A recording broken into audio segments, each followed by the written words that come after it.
리암 니슨은 권투 선수를 꿈꿨습니다. 9살에 시작해 10대 시절 내내 선수 생활을 했죠. 한 끔찍한 사건으로 인해 권투를 그만두게 됩니다. 사건의 시작은 한 시합이었습니다. 멋지게 승리를 따내 기쁜 마음으로 대기실에 가서 아버지를 만났습니다. 그런데 분명 아버지의 입에서는 말이 나오고 있는데 도무지 아무것도 알아들을 수 없는 이상현상이 나타났습니다. 일종의 외계어처럼 들렸던 것이죠. 다행히 몇 시간 만에 이 이상 증상은 사라졌으나 이 경험은 리암 니슨에게 트라우마가 되었습니다. 이러다간 큰일이 나겠다 생각이 든 그는 결국 글러브를 벗기로 결심합니다. 그때까지 인생의 전부였던 권투를 잃은 리암 니슨은 다른 몰두할 것을 찾아 헤맸습니다. 그러던 와중 그는 새로운 관심사를 찾게 됩니다. 바로 여자였죠. 한 동갑내기 여학생에게 푹 빠지게 된 것입니다. 어떻게 하면 다가갈 수 있을까를 고민하던 중 이 여학생이 연극부에서 활동하고 있다는 정보를 입수했죠. 그 길로 리암 니슨은 바로 연극부에 가입했습니다. 그리고 이 여학생과 가장 많은 대사를 주고받을 수 있는 배역을 자청했죠. 이렇게 사랑을 쫓아 시작한 연기는 어느새 그의 새로운 취미가 되었고 지역 연극 페스티벌에서 최우수 배우로 뽑히는 등 이 분야에 일찌감치 재능을 드러냈습니다. 소질도 있었고 재미도 있었지만 리암 니슨은 20대가 되고 나서 지극히 현실적인 이유로 연기를 포기했습니다. 연극 무대에 서는 것으로는 도저히 생계 유지가 어렵다는 걸 뼈저리게 느꼈던 것이죠. 연기 말고는 딱히 할 줄 아는 것이 없었던 그는 기네스 공장에 취직해 지게차와 트럭을 운전했습니다. 그러던 어느 날 그에게 큰 변화가 찾아옵니다. 점심시간이 되어 샌드위치를 먹으려던 참이었습니다. 평소 과묵했던 그의 사수가 그에게 이렇게 말했습니다. 젊은 나이에 여기에 너무 오래 머물지 마. 네 인생을 살아. 라고 말이죠. 이 말을 들은 리암은 충격을 받았습니다. 지금까지 충분히 이것이 내 인생이라고 생각하고 있었던 것이죠. 이때 불현듯 잊고 있던 오랜 꿈이 생각났습니다. 빨간 커튼이 열리고 쨍하게 조명이 무대를 비추고 그리고 그 무대 위에 서 있는 내 모습, 자신이 가장 빛났던 그 순간이 떠올랐습니다. 이날 이후 그는 공장 근무 시간을 줄이고 일주일에 3일 근무 시간이 끝난 뒤 시내로 가서 연극단 활동을 병행했습니다. 이때 공장에서 시내까지의 거리는 40km에 달했는데 차도 없었던 데다가 당시 대중교통도 잘 되어 있지 않아 히치하이킹을 주로 하며 공장과 연극단을 오갔다고 합니다. 이때가 1976년이었습니다. 이렇게 시작된 연극단과의 인연은 무려 4년이나 이어졌습니다. 그러다 연극을 보러 온 한 영화 감독의 눈에 띄어 스크린 데뷔를 하게 되죠. 이 영화는 1981년작 엑스칼리버였습니다. 그 유명한 아서왕의 전설을 다룬 영화이죠. 리암 니슨은 여기서 아서왕의 두터운 신임을 받는 기사 가웨인 역에 캐스팅되었습니다. 30이 되어서야 드디어 영화 데뷔를 하게 된 그는 촬영을 앞두고 너무나도 설렜습니다. 최대한 중세기사다운 모습을 연출하기 위해 머리와 수염도 기르며 촬영을 준비했죠. 그러나 감독은 그에게 투구를 씌웠습니다. 막상 얼굴을 보여줄 장면이 그리 많지는 않았으나 그 연기는 시대극에 잘 어울린다는 평가를 받으며 이후에도 판타지물이나 시대극에서 단역을 맡게 됩니다. 그 중에는 안소니 호킨스와 멜 깁슨이 공동 주연을 맡은 바운티오의 반란도 있었습니다. 이 영화는 아카데미 작품상까지 받았던 동명의 1935년작을 리메이크한 영화인데 1700년대에 실제 있었던 선상 반란 사건을 배경으로 한 영화입니다. 특히 폭거를 일삼는 선장 역할을 맡았던 안소니 호킨스의 연기력이 무시무시했던 영화이죠. 여기서 리암 니슨은 반란에 가담하는 우락부락한 청년을 연기하며 짧은 시간 얼굴을 비쳤습니다. 이렇게 여러 영화에서 단역으로 출연할 수 있었던 이유는 단순히 그 혼자만의 힘은 아니었습니다. 바로 그의 여자친구 때문이었죠. 이 여자친구는 엑스칼리버의 여주인공을 맡았던 헬렌 미렌이었습니다. 이들은 엑스칼리버를 찍으며 교제를 시작해 동거까지 하게 되었죠. 헬렌은 다양한 영화인들과의 만남에 늘 남자친구를 데리고 다녔습니다. 유복하지 못한 환경에서 자란 리암은 이때 생애 처음으로 중식, 일식을 먹어보는 등 그간의 삶과는 다른 새로운 환경에 적응해갔습니다. 사람들은 헬렌보다 7살이 더 어렸던 이 남자를 그저 스쳐가는 남자친구로 생각했습니다. 그러나 이들은 모두의 예상을 깨고 4년 넘게 교제를 하며 점점 진지한 관계로 인식되었죠. 헬렌은 영화 관계자들을 만날 때마다 남자친구를 적극적으로 어필했고 이에 리암 니슨은 단기간에 꽤 많은 영화에 출연하며 경험을 쌓을 수 있었습니다. 그러나 리암은 이 상황이 그리 행복하지 않았습니다. 여자친구 덕분에 배역은 끊이지 않았으나 어느 순간부터 자신의 삶이 아닌 다른 사람의 인생을 살고 있다는 생각이 들었죠. 어느새 주변을 둘러싼 사람들은 헬렌의 지인들 뿐이었고 그저 헬렌을 통해 잡히는 배역들 뿐이었습니다. 이 당시 헬렌은 칸 영화제에서 여우주연상을 수상하는 등 최고의 전성기를 달리고 있었습니다. 결국 이 둘은 함께한 지 4년째가 되던 1985년에 헤어졌습니다. 이 즈음에는 리암도 나름 입지가 생기기 시작한 시기라 서로 촬영이 많을 때였는데 떨어져 있는 시간이 길어지다 보니 자연스럽게 헤어졌다고 합니다. 리암은 결별 직후 미션이라는 영화를 통해 새 출발을 했습니다. 이 영화는 칸 영화제에서 황금종려상을 수상하기도 했던 화제의 감동 영화로 문명의 불모지로 간 선교사들이 원주민들과 힘을 합쳐 침략자들과 맞서는 스토리였죠. 이 영화는 또 아름다운 선율의 OST로도 역사에 남은 영화인데 특히 가브리엘의 오보에라는 곡은 미션이라는 영화는 몰라도 어디선가 들어본 적이 있는 사람이 많을 정도로 전 세계적인 사랑을 받았습니다. 이 영화를 찍으며 로버트 드니로와 금세 친해졌는데 영화계 대선배였던 그에게 자주 조언을 구했습니다. 이때 드니로는 최대한 간결하게 연기하는 것이 최고로 디테일한 연기다 라는 말을 해줘 그의 연기관을 바꿔놓았습니다. 그리고 리암 니슨에게 기회를 놓칠 수 있으니 아예 할리우드로 이사오는 것을 권했죠. 이에 그는 태어나고 자란 영국 땅을 벗어나 본격적으로 처음으로 미국 땅에 발을 내딛었습니다. 그러나 타국에서의 삶은 그가 상상하는 것과는 많이 달랐습니다. 미국 시장에 몸을 내던지면 여기저기서 연락이 올 줄 알았건만 전 세계에서 배우들이 몰려드는 이곳에서는 그도 그저 평범한 배우 중 한 명이었습니다. 이따금씩 예전에 알던 영화 관계자들이 모임에 그를 초대하곤 했으나 특유의 내성적인 성격 때문에 쭈뼛쭈뼛하다 오기 일쑤였습니다. 이런 일이 반복되다 보니 불러주는 모임도 점차 줄어들었고 러브콜 역시 눈에 띄게 줄기 시작했습니다. 이 시기 리암 니슨은 여러 영화에서 조연만을 전전했고 이렇다 할 흥행작 없이 몇 년의 시간이 흘렀습니다. 이 착잡했던 시기 그를 위로해준 한 여자가 있었습니다. 바로 줄리아 로버츠였죠. 세티스팩션이라는 영화를 찍으며 당시 무명 배우였던 19살 줄리아 로버츠와 사귀게 되었는데 이 둘의 나이 차이는 무려 16살이었습니다. 아버지 없이 자란 줄리아는 리암 니슨의 어른스러움에 푹 빠졌고 리암 역시 힘든 시기 옆에서 늘 웃어주는 줄리아에게 푹 빠졌습니다. 그러나 다음 영화를 촬영하던 줄리아는 상대 역이었던 딜란 맥더모트와 눈이 맞았고 리암과는 결국 헤어지게 되었습니다. 그리고 이듬해 첫 주연을 맡은 귀여운 여인이 초대박이 터지며 줄리아는 20대 초반에 할리우드의 신성으로 떠오르게 됩니다. 이 일련의 사건은 리암에게 큰 충격으로 다가왔습니다. 게다가 이 즈음에는 건강마저 나빠져 결장 제거 수술이라는 큰 일을 겪기도 했죠. 이 시절 그의 암울한 상황은 작품 선정에도 영향을 미쳤습니다. 의혹의 밤, 불타는 복수, 서스피션, 다크맨 등 암울한 분위기의 작품 위주로 활동을 이어갔죠. 그조차도 다크맨을 빼면 조연이 전부였습니다. 이렇게 또 세월은 속절없이 흘러갔고 어느덧 그의 나이는 40대가 되었습니다. 그러다가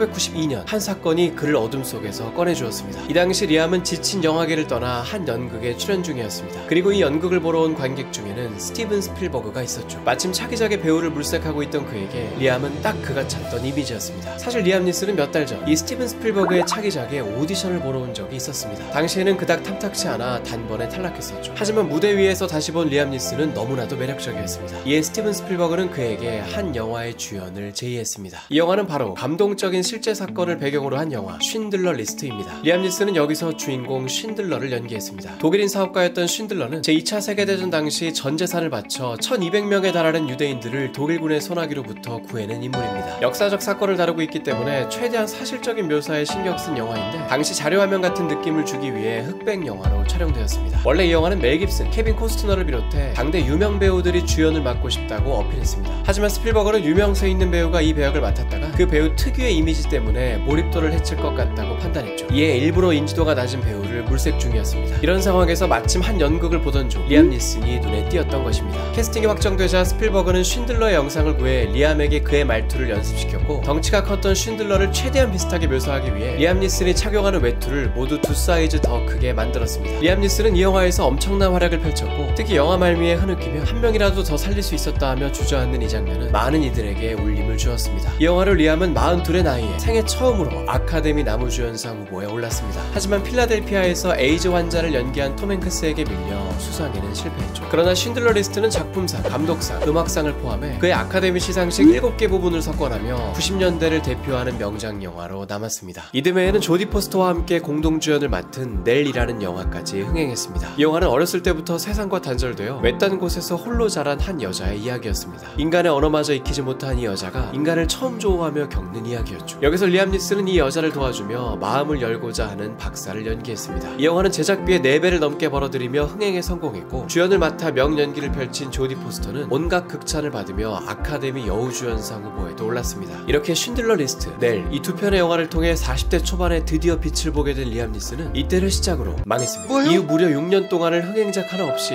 연달아 흥행참패의 늪에 빠졌던 것이죠. 그러다가 1999년 그에게 한 줄의 동아줄이 내려왔습니다. 이 동아줄을 던져준 건 바로 미국인들의 영원한 사랑, 스타워즈의 아버지라 불리는 조지 루카스였습니다. 16년 만에 새로 제작하는 스타워즈 시리즈에서 주연과도 같은 역할을 제의했던 것이죠. 주인공의 멘토 역할을 물색하던 중 촬영장에서 다른 배우들이 존경하며 따르는 배우로 리암 니슨이 거론되었고 카리스마 있는 이미지를 갖춘 데다가 다른 배우들에게 존경을 받는 선배라면 멘토 역할에 잘 어울리겠다는 생각이 들어 캐스팅을 감행했습니다. 이렇게 해서 장장 16년 만에 스타워즈 시리즈의 신작은 리암 니슨과 이안 맥그리거를 주연으로 개봉되었습니다. 영화 자체는 호불호가 갈리는 평가를 받았으나 리암 니슨의 활약만큼은 호평일색이었죠. 특히 영화 말미에 2대1로 검투를 벌이는 이 장면은 스타워즈 시리즈 전체를 놓고 봐도 손꼽힐 만한 배틀 씬이었습니다. 실제 무술가가 악역 캐릭터를 맡아 리얼한 몸동작을 보여준 데다가 리암 니슨 역시 생애 처음으로 검술 훈련을 받아 직접 모든 장면을 대역 없이 소화했죠. 격렬하게 온몸을 던져가며 액션을 펼쳐 오히려 움직임이 너무 빨라 싸움이 인공적으로 보일 것 것 같다며 편집 과정에서 일부러 느리게 연출하기까지 했습니다. 이 영화는 결국 리암 니슨에게 부활의 신호탄을 알린 고마운 영화가 되었고, 리암은 아직까지도 이 영화를 촬영하며 손에 쥐고 살았던 라이트 세이버를 집에 고이 모셔두고 있다고 합니다. 어느덧 50을 향해 가는 리암은 이 영화의 성공을 계기로 주인공의 아버지나 멘토 같은 조연 역할에 각광을 받게 됩니다. 올랜도 블룸 주연의 킹덤 오브 헤븐에서 주인공의 아버지 역할을 맡았고, 크리스찬 베일 주연의 배트맨 비긴즈에서는 배트맨이 되기까지의 스승 역할을 맡았습니다. 또 우리나라에서 많은 사랑을 받았던 로맨틱 코미디 러브 액츄얼리에서도 의붓아들의 짝사랑을 도와주는 따뜻한 아버지 역할로 나왔죠. 이렇듯 주연보다는 조력자 역할로 주로 나서며 배우 생활의 황혼기를 향해 가던 리암 니슨은 한 영화를 통해 엄청난 변신을 꾀하게 됩니다. 바로 한 아버지의 처절한 복수극 테이큰이었죠. 전직 특수요원이었던 아버지가 납치된 딸을 구한다는 내용의 이 테이큰은 리암 니슨 특유의 카리스마가 대폭발하며 글로벌 대흥행을 기록했습니다. 여기서 재미있는 사실은 이 영화의 글로벌 흥행이 가능할 수 있었던 가장 큰 계기가 바로 우리나라였다는 겁니다. 이 영화는 프랑스 영화로 미국에서는 아예 개봉할 예정도 아니었던 작은 규모의 영화였습니다. 프랑스에서마저 별 흥행을 하지 못해 바로 DVD 시장으로 직행할 예정이었죠. 그런데 어느 날 조카로부터 전화 한 통을 받은 리암 니슨은 깜짝 놀랐습니다. 조카는 침을 튀겨가며 테이큰 영화에서 너무 멋졌다며 폭풍 칭찬을 쏟아냈죠. 리암은 프랑스에 살고 있지 않은 네가 어떻게 그 영화를 볼 수 있었냐고 물었고, 조카는 한국에서 봤다는 말을 해줬습니다. 리암은 이 상황이 어리둥절했습니다. 한국은 생각지도 못한 곳이었죠. 그런데 이 시기 우리나라는 테이큰 열풍으로 극장에 사람들이 바글바글 몰리고 있었습니다. 우리나라에서의 대성공이 회자되며 전 세계를 기준으로 상영관이 점점 늘어났고, 원래는 개봉할 생각도 없었던 미국도 결국 우리나라에서 상영된 지 9개월 만에 이 영화의 개봉을 결정했습니다. 우리나라는 결국 최종 스코어에서 미국에 이어 전 세계 흥행 성적 2위를 기록했습니다. 이 영화는 영화 이상의 문화를 창조했습니다. 특히 납치범에게 하는 협박 전화는 무수히 많은 패러디를 만들어냈죠. 본인이 직접 이를 패러디하기도 했습니다. 한 토크쇼에서는 그의 오랜 팬이라고 인증한 한 방청객이 그에게 음성 사서한 메시지를 녹음해달라고 부탁한 적이 있었습니다. I don't know who you are.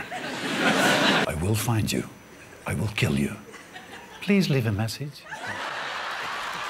테이큰에서 딸 역할을 맡았던 매기 그레이스와는 종종 안부를 물으며 지냈는데, 하루는 최근에 헤어졌던 남자친구가 나쁜 남자 스타일이어서 힘들었다고 털어놓았습니다. 이에 리암은 자신이 한마디를 해주겠다며 그에게 메시지를 남겼죠.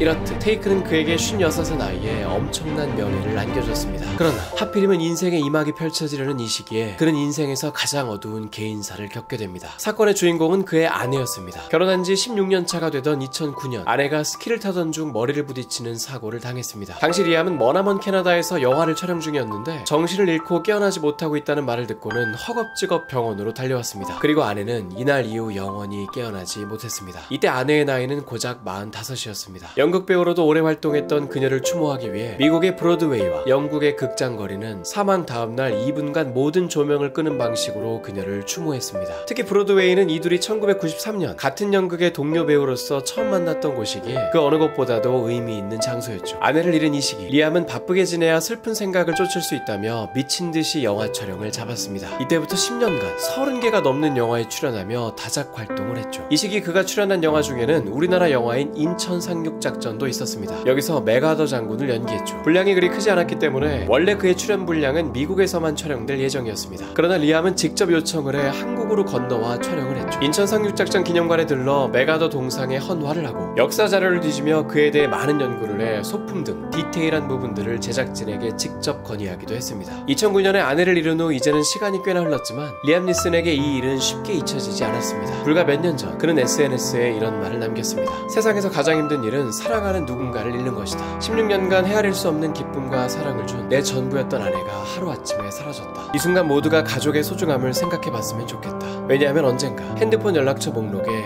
그들의 이름이 없어질 수도 있기 때문이다.